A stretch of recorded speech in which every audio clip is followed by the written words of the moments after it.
Funding for this program is provided by. Additional funding provided by. This is a course about justice, and we begin with a story. Suppose you're the driver of a trolley car. And your trolley car is hurtling down the track at 60 miles an hour, and at the end of the track you notice 5 workers working on the track. You tried to stop but you can't, your brakes don't work. You feel desperate because you know that if you crash into these 5 workers they will all die. Let's assume you know that for sure. And so you feel helpless until you notice that there is off to the right a side track. At the end of that track there's one worker working on track. Your steering wheel works so you can turn the trolley car if you want to onto this side track, killing the one but sparing the 5. Here's our first question: what's the right thing to do? What would you do? Let's take a poll. How many would turn the trolley car onto the side track? How many wouldn't? How many would go straight ahead? Keep your hands up, those of you who'd go straight ahead. A handful of people would. The vast majority would turn. Let's hear first. Now we need to begin to investigate the reasons why you think it's the right thing to do. Let's begin with those in the majority, who would turn to go onto side track. Why would you do it? What would be your reason? Who's willing to volunteer a reason? Go ahead, stand up. Because it can't be right to kill 5 people when you can only kill 1 person instead. It wouldn't be right to kill 5 if you could kill 1 person instead. That's a good reason. That's a good reason. Who else? Does everybody agree with that reason?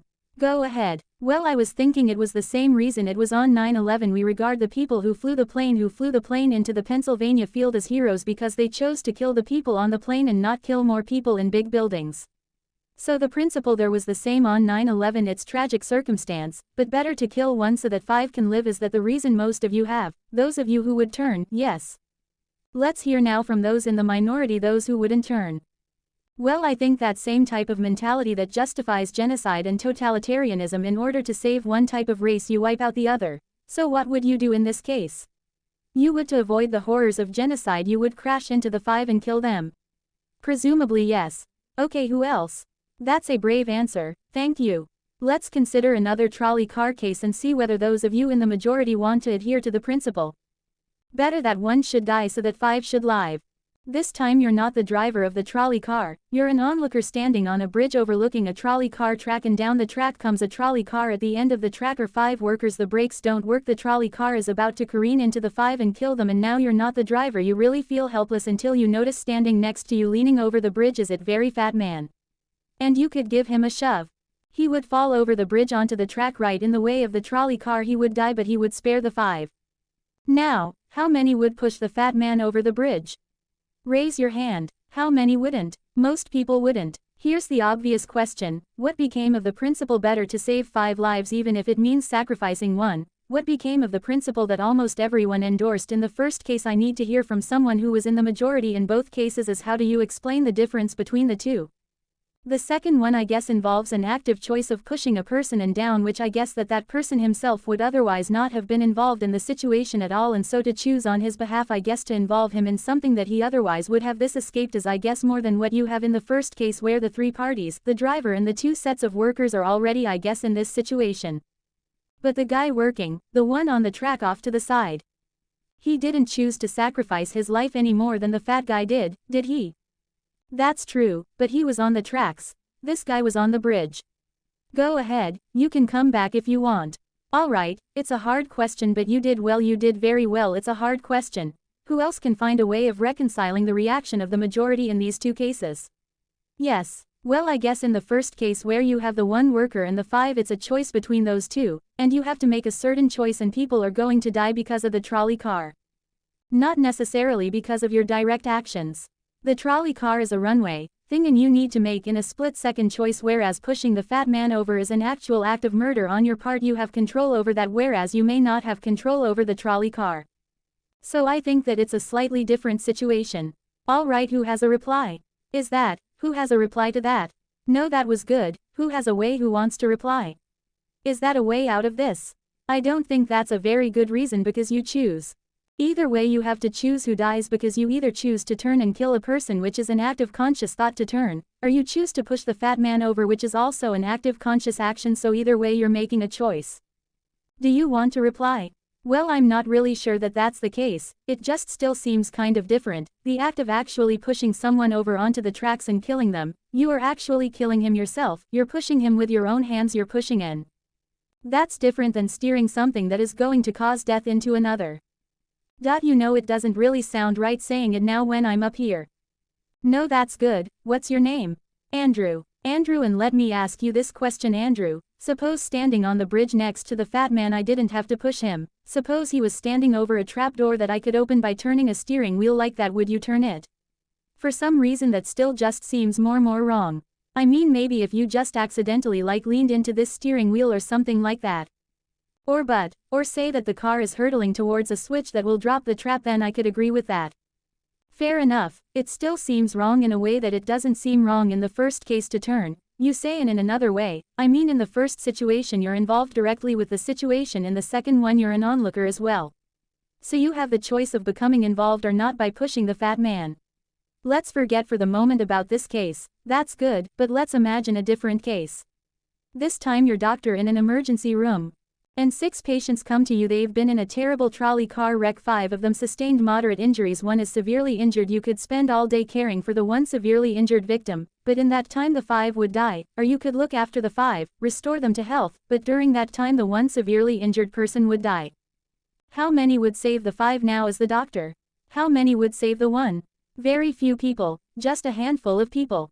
Same reason, I assume. 1 life versus 5. Now consider another doctor case. This time you're a transplant surgeon and you have 5 patients, each in desperate need of an organ transplant in order to survive. On needs a heart, 1 a lung, 1 a kidney, 1 a liver, and the 5th a pancreas. And you have no organ donors. You are about to see them die, and then it occurs to you that in the next room there's a healthy guy who came in for a checkup, and he is you like that, and he's taking a nap. You could go in very quietly. Yank out the 5 organs. That person would die, but you can save the 5. How many would do it? Anyone. How many? Put your hands up if you would do it. Anyone in the balcony? You would. Be careful, don't lean over too much. How many wouldn't? All right. What do you say? Speak up in the balcony, you who would yank out the organs. Why?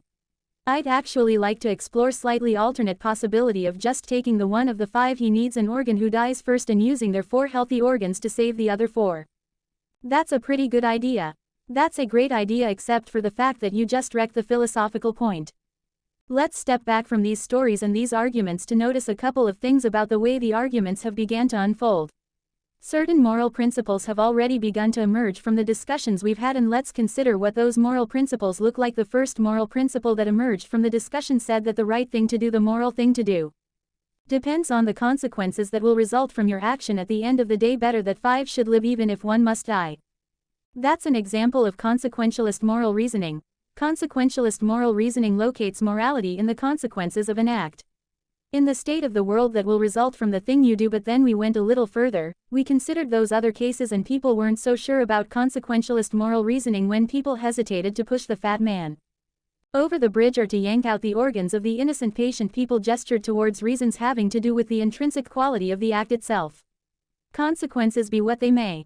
People were reluctant. People thought it was just wrong, categorically wrong, to kill a person, an innocent person, even for the sake of saving 5 lives. At least these people thought that in the second version of each story we reconsidered. So this points a second categorical way of thinking about moral reasoning. Categorical moral reasoning locates morality in certain absolute moral requirements, in certain categorical duties and rights regardless of the consequences. We're going to explore in the days and weeks to come the contrast between consequentialist and categorical moral principles. The most influential example of consequential moral reasoning is utilitarianism, a doctrine invented by Jeremy Bentham, the 18th century English political philosopher. The most important philosopher of categorical moral reasoning is the 18th century German philosopher Immanuel Kant. So we will look at those 2 different modes of moral reasoning, assess them, and also consider others. If you look at the syllabus, you'll notice that we read a number of great and famous books. Books by Aristotle, John Locke, Immanuel Kant, John Stuart Mill, and others. You'll notice too from the syllabus that we don't only read these books, we also all take up contemporary political and legal controversies that raise philosophical questions. We will debate equality and inequality, affirmative action, free speech versus hate speech, same-sex marriage, military conscription, a range of practical questions. Why not just to enliven these abstract and distant books, but to make clear, to bring out what's at stake in our everyday lives, including our political lives, for philosophy. So we will read these books and we will debate these issues, and we'll see how each informs and illuminates the other. This may sound appealing enough, but here I have to issue a warning. And the warning is this: to read these books in this way, as an exercise in self-knowledge, to read them in this way carries certain risks that are both personal and political, risks that every student of political philosophy have known. These risks spring from that fact that philosophy teaches us and unsettles us by confronting us with what we already know. There's an irony: the difficulty of this course consists in the fact that it teaches what you already know. It works by taking what we know from familiar unquestioned settings and making it strange. That's how those examples worked the hypotheticals with which we began, with their mix of playfulness and sobriety.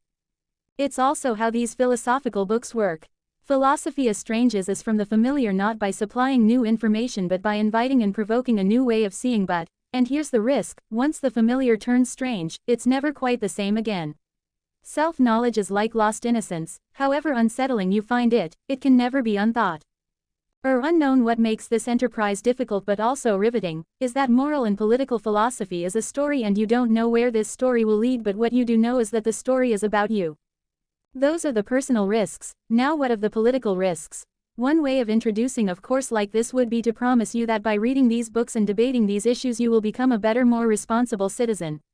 You will examine the presuppositions of public policy, you will hone your political judgment, you'll become a more effective participant in public affairs. But this would be a partial and misleading promise. Political philosophy for the most part hasn't worked that way. You have to allow for the possibility that political philosophy may make you a worse citizen rather than a better one, or at least a worse citizen before it makes you a better one, and that's because philosophy is a distancing, even debilitating activity. And you see this going back to Socrates. There's a dialogue, The Gorgias, in which one of Socrates' friends, Callicles, tries to talk him out of philosophizing. Callicles tells Socrates philosophy is a pretty toy if one indulges in it with moderation at the right time of life, but if one pursues it further than one should, it is absolute ruin. Take my advice, Callicles says, abandon argument, learn the accomplishments of active life, take for your models not those people who spend their time on these petty quibbles, but those who